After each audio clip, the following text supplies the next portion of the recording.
जालना में स्वाभिमानी किसान संगठन ने बागेश्वरी शुगर कारखाने के बाहर मोर्चा निकाला।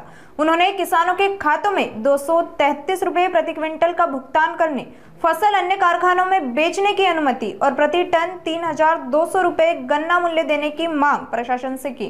आंदोलन में किसान और कार्यकर्ता शामिल हुए। साथ ही पुलिस ने सुरक्षा के लिए बड़ी तैनाती की। आइए देखते हैं आखिर आगे क्या कहा सुरेश काले ने। परतूर तालुक्यातील बागेश्वरी साखर कारखाना अर्थात श्रद्धा एनर्जी प्रायव्हेट लिमिटेड या कारखान्याने मागील वर्षीचे 233 रुपये शेतकऱ्यांची एफआरपी थकवलेली आहे। थकीत एफआरपी असताना सुद्धा चालू हंगामात या कारखान्याला गाळप परवाना मिळतोच कसा, हा मोठा प्रश्न आहे।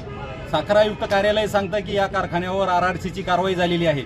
आरआरसीची कारवाई झालेली असताना मग गाळप हंगाम सुरू झाला कसा? येणाऱ्या 8 दिवसात मागील 233 रुपये थकीत शेतकऱ्यांच्या खात्यावर वर्ग झाले नाही तर या कारखान्याचं धुराड आम्ही पेटू देणार नाही।